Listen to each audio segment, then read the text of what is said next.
Okay guys, you may think, what the hell am I looking at? A Star Wars thing?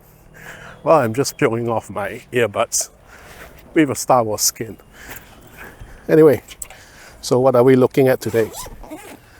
The 135 G Master, which I bought used not so long ago, compared to the Canon 135 f2L, which was launched in April 1996. That makes it nearly 30 years old, and this is about 4 or 5 years old, I think. It was released in 2019.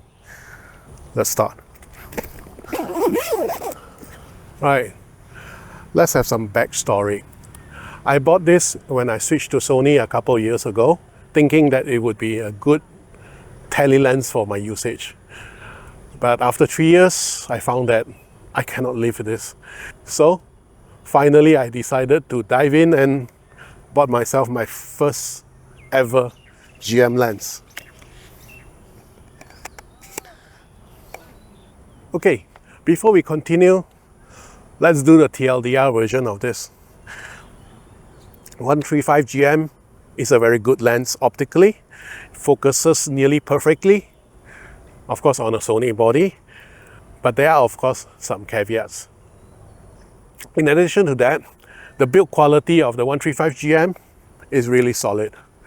Alright, let's look at some sample photos, and let's start with some photos I took handheld during an event. We have the 135 GM on the left, the 135L on the right. If you look carefully at the photo, it is quite obvious which is which. Let's look at the bokeh. Look at this compared to this. At 1.8, it's obviously much blurrier. Let's look at it closer. Center first. This is at 100%. Yeah, you can see that it is quite obvious that the sharpness for the 135 GM is much better than the 135L. In addition to that, you should be able to spot a very, very small lateral CA here. Okay, let's look at the similar area for the 135 GM. Look at that. Nothing. Just sharp details. Okay? And if we look again carefully at the borders, you can see that it is a noticeable greenish cast. This is actually a bit of longitudinal CA. And if you look at the GM again, nothing. No green. Okay, for the next set of photos, this was shot mounted on a tripod. What we have is 135 GM at 1.8 on the left and the 135L on the right. Let's look at the center at 100%. As you can see, it is noticeably sharper, but not by a lot. If we go up to 200, then it's much more obvious. Again, of course, unless you were to pixel peep, I would say the sharpness is actually not too bad for both lenses. Now let's look at a corner. Let's pick one corner. This corner where there's a bit of text. And the GM, let's see. Okay. Now, this is much more obvious, but again, this is at 200%. Let's go back to 100. 100. Can you see the difference? Yes, there is, but it's not a lot. Okay, let's look at a third set, just in case and for verification, obviously. This time, we have the 135L on the left, 135 GM on the right. So this is 135L. Let's go to 100%, 135 GM. Okay, oh, 100. Okay, so now we have 100 for both. You can read quite well on the 135 GM, but not so well on the 135L. So let's go to 200%. I think you should be able to see the difference now. The sharpness is obviously different. Okay, let's go to the corner. Again at 100%. And the corner at 100%. If not, you need to go to 200% and then you should be able to spot the difference.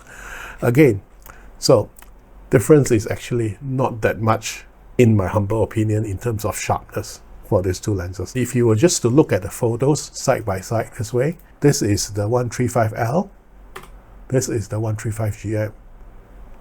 135L, 135GM.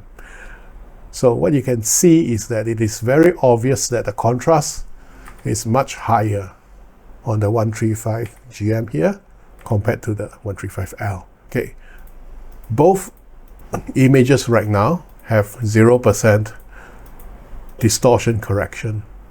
So let's look at them. Let's flip through them. This is 135L. This is GM, L, GM, L, GM. Okay, so now we are back on the gate photos. Both photos are 0% distortion corrected. 135L on the left, 135GM on the right. You won't be able to see much of a difference here.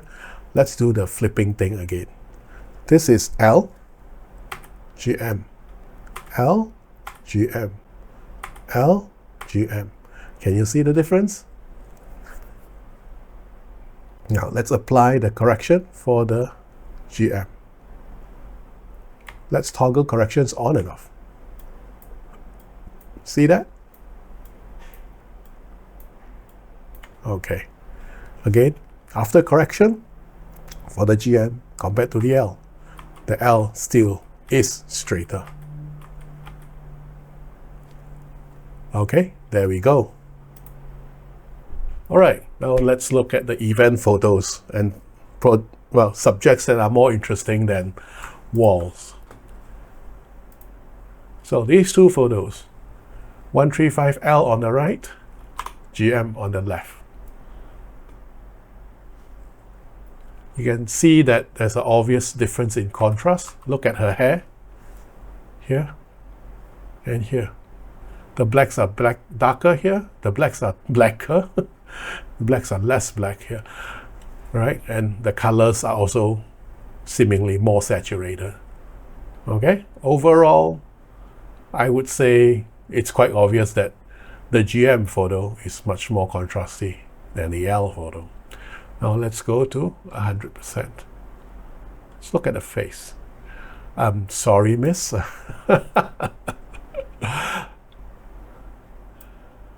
She's obviously having a very heated discussion. Right, at 100%, it's still not really obvious which is sharper. There's a slight hint of increased sharpness on the GM. At 200, now you see it. See the strands of hair over here. And remember, this is ISO 1600. So no, this is not a test chart. Look at that pin. You can nearly read what is on. I think that's a pen. I think quite a bit of time has passed from one of the shots to the other. I think probably about 3 minutes. I had to swap lenses. So, okay. So GM on the right, L on the left. Again, let's go in. 100%. 100%. This is much more obvious, isn't it? 100%. In fact, I think the first thing you see is the increased contrast rather than just the sharpness. If you have to look at the sharpness, you have to look at her hair. Look at that. That's the GM. That's the L.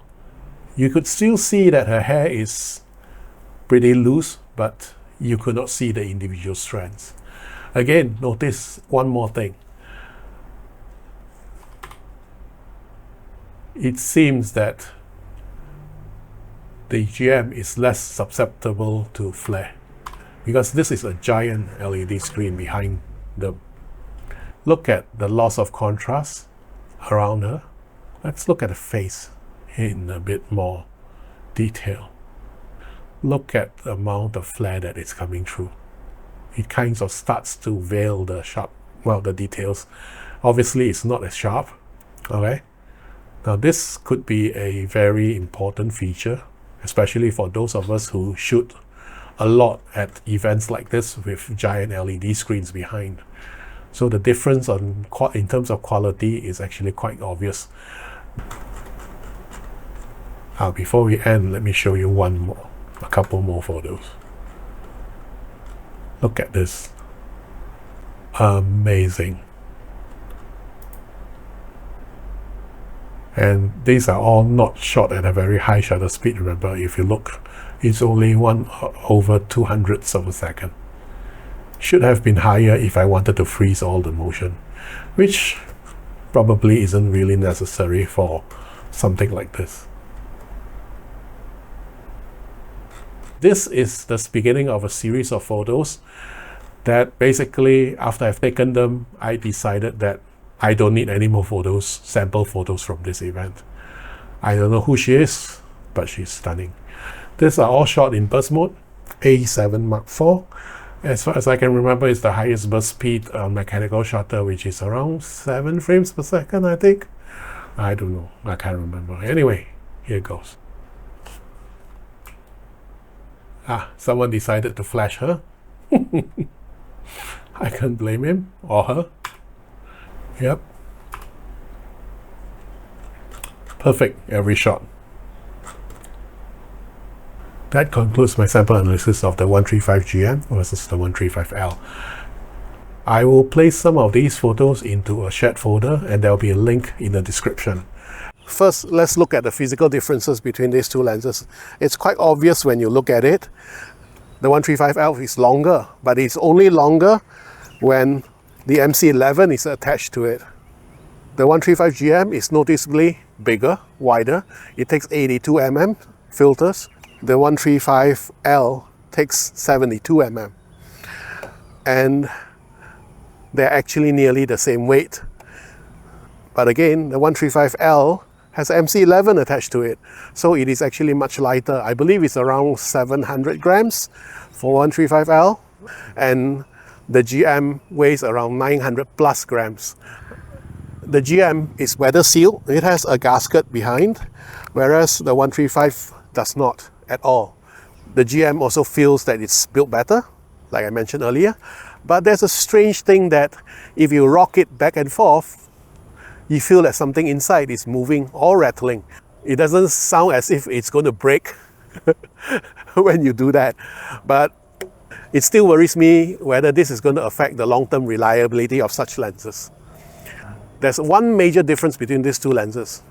The 135GM does not take teleconverters at all, Sony or otherwise. The 135L takes any teleconverter, in fact any EF mount. So if you could find a Sigma teleconverter, it will work, a Kenko, it will work, everything.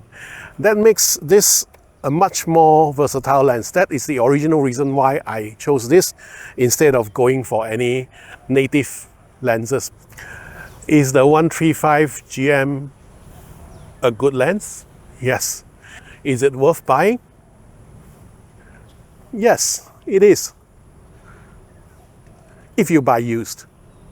I'm going to step on a lot of toes today. Okay, 135GM used is roughly 5,000 ringgit now. Okay, new it is selling for I think close to 7,000 ringgit, about 6,000 plus. But the thing about prime lenses such as this, they are much more reliable than zoom lenses, and people who buy them tend not to use them that much. So, in my humble opinion, of course, it is worth buying used, especially GM lenses.